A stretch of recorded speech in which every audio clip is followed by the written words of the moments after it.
With former President Jimmy Carter in hospice care, we wanted to know more about those services offered here in the Magic Valley. We turned to an expert, Wendy Shell, who is a longtime veteran of being a hospice nurse.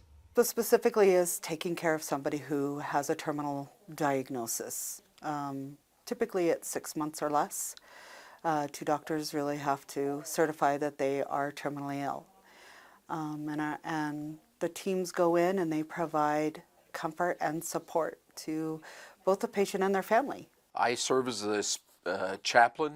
I give spiritual care to families, the patients, and to the families while they're going through the decline of their family member, and meet with the patient in person, as well as the family in person if that's available and possible. I get to go in and I get to provide that much needed comfort and support, and learn about their history. I really do like that.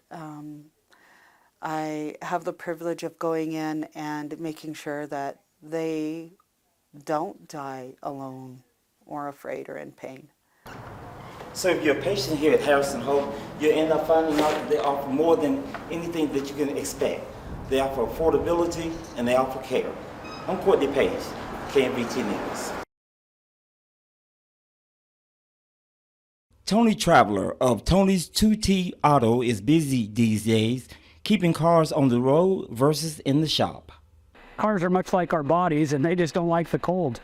And so as it's got cold temperatures out, there's more car failure, and people have to address those to have a safe car and a reliable car. Tony reminds us that if you take your car in for regular maintenance, or you are a do-it-yourself at-home mechanic, the best way to winterize your car is to start by checking your fluid levels.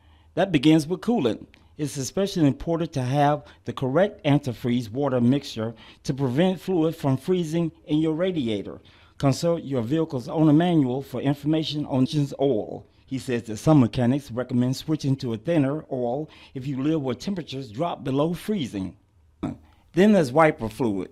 Often overlooked, you'll need freeze-resistant wiper fluid to keep your windshield clean and your vision clear. In Twin Falls, I'm Kourtney Christopher Paige, KMVT News. Grieving mother Candace Cooley is devastated by the loss of her 19-year-old son, Dylan Rounds. Cooley says her son has been missing since Memorial Day weekend 2022. And I received a call from Dylan's friend asking if I had heard from him, and I hadn't since that Thursday, and so it just kind of escalated that day as we all touched base and nobody had heard from Dylan since Saturday. So that's when we all took off down there, because Dylan you'd hear from him once a week, twice a week, and then sometimes you'd go a week. It depended, but one of us were always in touch. At the time, nearby squatter James Brenner was the lead suspect in the case and faced a federal weapons charge. But it wasn't until March 3rd, 2023, when Brenner was formally charged with aggravated murder and abuse of a desecration of a human body for the murder of Dylan Rounds. His remains have yet to be found. Dozens of agencies work together in this case, and the Box Elder County Sheriff's Office issued this statement. We express our condolences to the family of Dylan Rounds. We would like to also express our immense gratitude to the following agencies for their assistance with this case. This has truly been a team effort, and the family continues to keep his legacy alive. So this year for Sow a Seed for Dylan, we're going to do the mammoth sunflowers, great big, 10-footers. So that we'll get them out starting mid-April or mid-March next week sometime, and get them out through April. That way, when Dylan's birthday comes in August, everybody will have them grown. In Twin Falls, I'm Kourtney Paige, KMVT News. Twin Falls County Sheriff Tom Carter is facing serious concerns with overtime and a shortage of employees. Sheriff Carter says he's having to pay out extra money for overtime because of the staff shortage, despite the fact he's paying his employees $23.50 an hour. Neighboring agencies are paying more. The retention and hiring, it's not only retention, but it's also hiring, has been an issue for, it started a year or two ago. You don't have the interest in law enforcement that you used to have. And then that's compounded by other agencies paying way more money, you know. So the whole procedure to get new people in has become critical. According to County Commissioner Jack Johnson, the shortage is also affecting female deputies as well. Well, and that was the sheriff's office talking about that.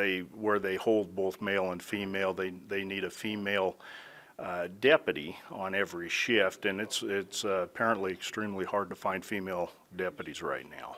Sheriff Carter says, for the most part, his people are happy with their jobs, but a certain amount of loyalty involved to any agency, you know, and I'm fortunate in that my people are satisfied with where we're at and what we're doing, and but I can't count on that, you know. Sooner or later, they will go where they get paid more.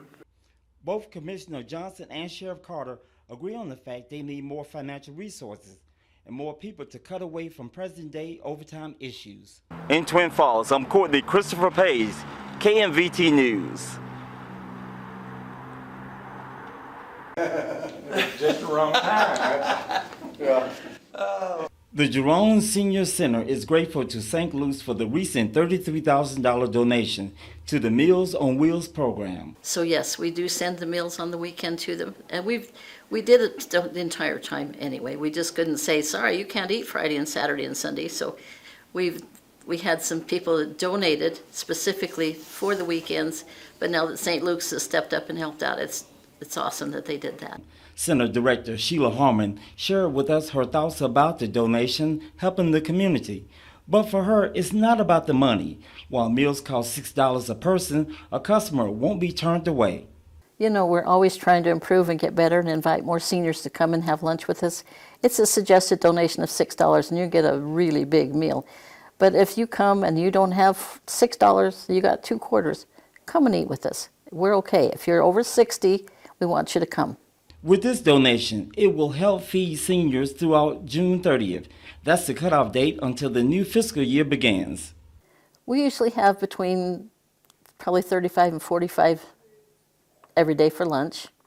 We serve 25 home-delivered meals every morning.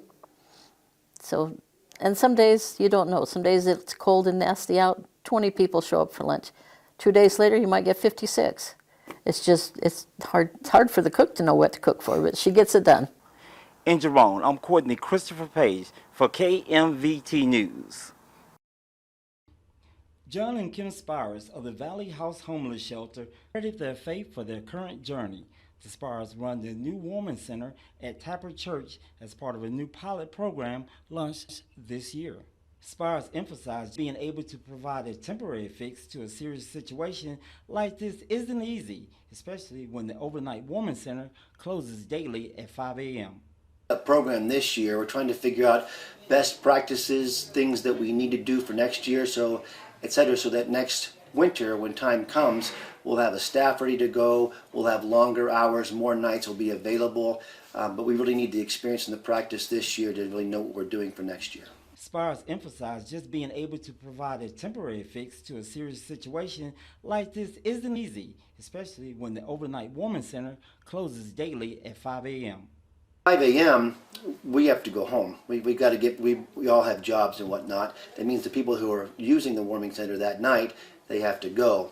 And there are places that open 5:30 in the morning, so I know like Starbucks opens up, I think Walmart opens up. There's some different stores and whatnot they can go to. So if they are actually living on the streets, that's our concern. I told my partner the other day, I said, I hated to kick somebody out at 5 a.m., but I really don't have any option. One of those ways is with transitional housing. So they'll end up paying anywhere from, let's say, $250 a month up to $525 a month in fees to remain in the program, but yet they'll stay in our program. We'll still be able to help them out in different ways. Reporting in Twin Falls, I'm Kourtney Christopher Paige, KMVT News. Patients at a local assisted living facility received a special treat today, courtesy of Declo Junior High School students. Kourtney Paige was there and filed this report.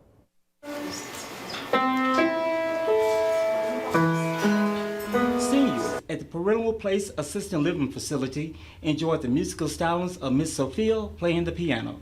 The residents were delighted as the group came in with Valentine's Day cards for each and every one who attended. It's also Kindness Week, by the way, and so we decided to bring our kids here for Valentine's Day. They brought Valentines, and they've been making them for 2 weeks now, and they were excited to come out here and to meet the residents. And so basically it's like teaching our leadership how to serve the community and get outside of the school boundaries a little bit. How many Valentines do you think they made? Oh gosh, like easily 500, honestly. If you saw my room, it looks like it was like a tornado hit. Merle says it's simply about giving back. Well, we're from DECLO, so we do a lot of things for our community out there, but we also come into the town. Wherever the need is, we've done. We've actually, our student council has been out to the food pantry, the community food pantry in Burley, and volunteered their time there. And so we try to get my goal is to get the kids outside of themselves and into the community a little bit. And last but not least, we talked with 2 students who expressed everything about Kindness Week. I just love spreading joy to everybody. How many schools have you been to? I have been to 2.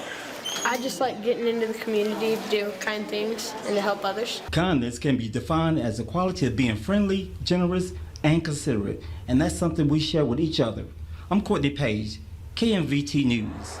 The excitement is in the air for the upcoming 46th anniversary of the CSI Intercollegiate Rodeo scheduled in March. At CSI, we found youngsters who have ridden bulls in the past and wanted to recapture the experience. Kind of show them some techniques that'll help them in a live bull riding situation. And then obviously we're going to be riding a lot of bulls this week.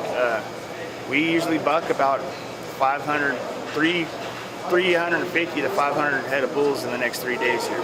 Yes, so they pay a tuition to come to the event. They pay it to the CSI. We have some college students here, and then we have some guys that are in high school and junior rodeo. I heard about this event on Facebook, and I've been riding bulls for a long time, so I just thought it'd be a good fun time to come out. Just kind of get into this season. I haven't been on a bull for a few months, so I'm just trying to get a good start to my season. I've been in a lot of rodeos, like open rodeos. I haven't been to, well, I've been in a lot of junior rodeos, I guess. Like, one's called the URA, it's an association, so they have a rodeo like once a month. Go get all this stuff. I kind of wanted to do it for a while. I mean, all my friends kind of got me into it, and then last year was my first time riding here, and then I've just been riding ever since. But it's the scariest thing I've ever done. I mean, I question myself every time I do it, really. But it's like whenever you're crawling in on it, it's a kind of come to Jesus moment, and you're just feeling good, you know. Now keep in mind, if you want to see all the action, you have until Sunday. But this is only a practice event, not the real competition that's scheduled in the month of March. I'm Kourtney Paige, KMVT News. Joubert syndrome is a rare recessive genetic disorder that affects the cerebellum, an area of the brain that controls balance and coordination. It's one that all's too familiar to the Horton family. 18-year-old Destiny Horton talked with us about a rare disease plaguing her siblings, especially her little brother, Easton. Easton is currently in the hospital. He actually just got a kidney transplant on the 19th. The kidney's working really well right now. There's a couple of complications that have happened, so they're keeping him in the hospital for a minimum of 2 weeks. Destiny credits her father for being the backbone of the family. He's actually been waking up at 5 in the morning, driving all the way to like Soda Springs or Boise, and then he'll drive home at night so he can come and help take care of us. The financial additive to all this, they're always going to have to pay travel expenses since it's less expensive to travel as opposed to staying in Boise. We've made the best out of everything and just kind of trying to ask for a little help because I know my parents are really struggling with being able to take them to these appointments and affording everything. In Twin Falls, I'm Kourtney Paige, KMVT News.